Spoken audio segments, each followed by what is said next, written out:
കേരളത്തിൽ ഇപ്പോൾ നടന്ന ലോക്സഭാ തെരഞ്ഞെടുപ്പിലും ഉപതെരഞ്ഞെടുപ്പിലുമെല്ലാം കോൺഗ്രസിന് വലിയ മുന്നേറ്റം ഉണ്ടാക്കുവാൻ സാധിച്ചിട്ടുണ്ട്.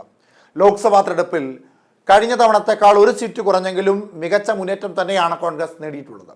ആകെയുള്ള 20 ലോക്സഭാ മണ്ഡലങ്ങളിൽ 18 കോൺഗ്രസ് നേതൃത്വം നൽകുന്ന UDFന് വിജയിക്കുവാൻ സാധിച്ചു.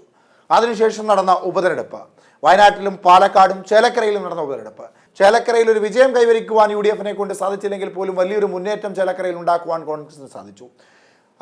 പാലക്കാട്ടേക്ക് വരുമ്പോൾ BJPയുമായുള്ള തുറന്ന പോരാട്ടത്തിന് പുറത്ത് പാലക്കാട് മിന്നുന്ന വിജയം കൈവരിക്കുവാൻ കോൺഗ്രസിന് സാധിച്ചു. വയനാട്ടിൽ പിന്നെ കോൺഗ്രസിൻ്റെ കുത്തക മണ്ഡലമാണ്. ആ ലോക്സഭാ മണ്ഡലത്തിൽ പ്രിയങ്ക ഗാന്ധിയുടെ പ്രഭയിൽ വിജയിച്ചു വരുവാൻ കഴിയുന്ന കാര്യത്തിലേക്ക് UDFും മാറി.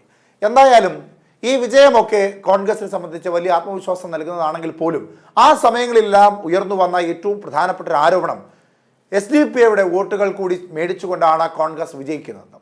പാലക്കാട്ടെ ഉപതെരഞ്ഞെടുപ്പിൽ SDPIയുടെ വോട്ട് സ്വീകരിക്കുമോ എന്ന ചോദ്യത്തിന് ഈ നാട്ടിലെ മതേതരത്വത്തിന് വേണ്ടി, ഈ നാട്ടിലെ ജനാധിപത്യത്തിന് വേണ്ടി വോട്ട് ചെയ്യുന്ന ആരുടെയും വോട്ടുകൾ സ്വീകരിക്കുമെന്ന മറുപടിയായിരുന്നു KPCC അധ്യക്ഷൻ അടക്കമുള്ള കോൺഗ്രസിലെ പല നേതാക്കന്മാരും നൽകിയിരുന്നത്.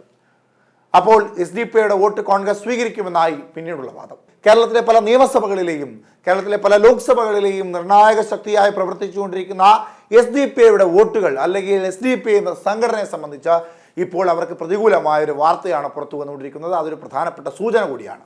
നിരോധിത സംഘടനയാണ് കേരളത്തിൽ പോപ്പുലർ ഫ്രണ്ട്. ആ നിരോധിത സംഘടനയായ പോപ്പുലർ ഫ്രണ്ട് തന്നെയാണ് രാഷ്ട്രീയ പാർട്ടിയായ SDPI നിയന്ത്രിക്കുന്നതെന്ന് എൻഫോഴ്സ്മെന്റ് ഡയറക്ടറേറ്റിന്റെ കണ്ടെത്തൽ മുൻനിർത്തി SDPIയെ നിരോധിക്കാൻ കേന്ദ്ര സർക്കാർ തീരുമാനമെടുത്തേക്കുമെന്ന സൂചനയാണ് ഇപ്പോൾ ശക്തമായി പുറത്തു വരുന്നത്. SDPIക്കെതിരായ നടപടി കേരളത്തിൽ ഉൾപ്പെടെ നടക്കാനിരിക്കുന്ന നിയമസഭാ തെരഞ്ഞെടുപ്പുകളിൽ BJPക്ക് ഗുണം ചെയ്യുമെന്നുള്ളതാണ് മറ്റൊരു കണ്ടെത്തൽ.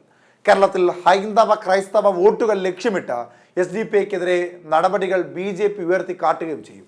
കേരളത്തിൽ ന്യൂനപക്ഷങ്ങൾ BJP സംബന്ധിച്ച അധികാരത്തിലേറുന്നതിൽ ഒരു പ്രധാനപ്പെട്ട വിഷയം തന്നെയാണ്.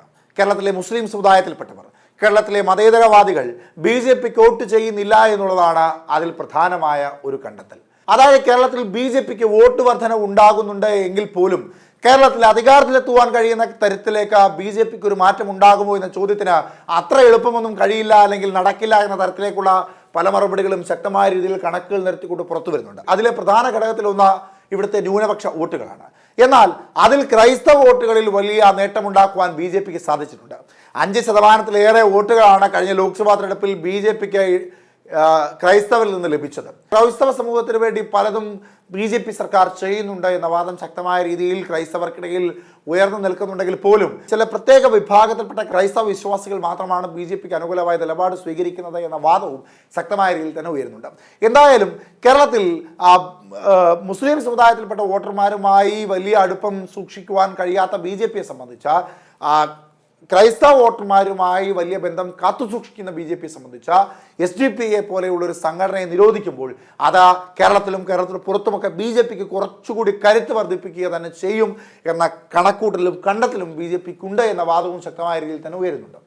കേരളം ഉൾപ്പെടെ SDPI ഓഫീസുകളിൽ രാജ്യവ്യാപക റെയ്ഡിന് എൻഫോഴ്സ്മെന്റ് ഡയറക്ടറേറ്റ് തുടക്കമിട്ടതും നിരോധിത നടപടികൾക്കും ആക്കം കൂട്ടുന്നതാണെന്നും വിലയിരുത്തുന്നവർ ഏറെയാണ്. പോപ്പുലർ ഫ്രണ്ടിനെ നിരോധിച്ചപ്പോൾ തന്നെ SDPIക്കെതിരായ നടപടി മുന്നിൽ കണ്ടിരുന്നു. 2 വർഷം നീണ്ട കൃത്യമായ മുന്നൊരുക്കങ്ങളോടെയാണ് എൻഫോഴ്സ്മെന്റ് ഡയറക്ടറേറ്റ് ഇപ്പോൾ നടപടികളുമായി മുൻപോട്ട് വന്നിരിക്കുന്നത്. SDPIക്ക് ഫണ്ട് നൽകുന്നതും നയങ്ങൾ രൂപീകരിക്കുന്നതും പോപ്പുലർ ഫ്രണ്ട് തന്നെയാണെന്ന EDയുടെ കണ്ടെത്തൽ ബലപ്പെടുന്നു. കള്ളപ്പണം വെളുപ്പിക്കൽ കേസുമായി ബന്ധപ്പെട്ട SDPI ദേശീയ അധ്യക്ഷൻ MK ഫൈസിയെ കഴിഞ്ഞ ദിവസം ഡൽഹി വിമാനത്താവളത്തിൽ വെച്ച ED അറസ്റ്റ് ചെയ്തിരുന്നു. ജിഹാദ് എല്ലാ രൂപത്തിലും നടപ്പാക്കുന്നതിൻ്റെ ഭാഗമായാണ് പോപ്പുലർ ഫ്രണ്ട് SDPI രൂപീകരിച്ചതെന്നും ED പറയുന്നുണ്ട്. SDPIയുടെ സാമ്പത്തിക അക്കൗണ്ടുകൾ കൈകാര്യം ചെയ്യുന്നത് പോപ്പുലർ ഫ്രണ്ടാണ്. SDPIക്ക് വേണ്ടി വിദേശ രാജ്യങ്ങളിൽ നിന്നടക്കം പോപ്പുലർ ഫ്രണ്ട് പണം പിരിച്ചു നൽകി എന്നുള്ളതും ശക്തമായ രീതിയിൽ ഉയരുന്ന വാദമാണ്.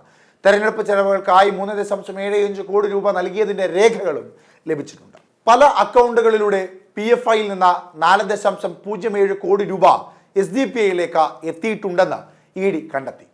ഇതേപ്പറ്റിയുള്ള ചോദ്യം ചെയ്യലിന് വേണ്ടി കള്ളപ്പണം വെളുപ്പിക്കൽ നിരോധന നിയമപ്രകാരം 12 തവണ നോട്ടീസ് നൽകിയിട്ടും MK ഫൈസി ഹാജരായിരുന്നില്ല. PFIക്കും SDP-ക്കും ഒരേ അംഗങ്ങളാണെന്നും രാഷ്ട്രീയ പാർട്ടിയായ SDP-യുടെ നയരൂപീകരണവും പൊതുപരിപാടികളും പ്രവർത്തകരെ സംഘടിപ്പിക്കുന്നതും തെരഞ്ഞെടുപ്പ് പ്രവർത്തനവുമെല്ലാം പോപ്പുലർ ഫ്രണ്ടാണ് ചെയ്യുന്നതെന്നുമാണ് EDയുടെ റിപ്പോർട്ട്.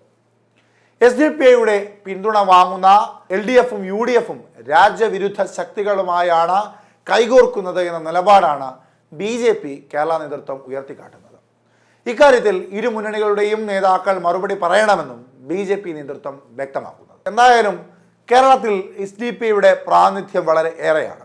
BJP അത്തരത്തിലൊരു നിലപാട് സ്വീകരിക്കുമ്പോൾ അത് ദേശീയ തലത്തിൽ വരെ BJP ഗുണകരമായി മാറുന്ന പുതിയൊരു ചുവടുവയ്പായി മാറുമെന്ന ഉദ്ദേശവും BJPയെ സംബന്ധിച്ചുണ്ട്. എന്നാൽ SDP-യുടെ വോട്ട് സ്വീകരിച്ചിട്ടുണ്ടോ എന്ന ചോദ്യത്തിന് LDFും UDFും ഇനി മറുപടി നൽകണം.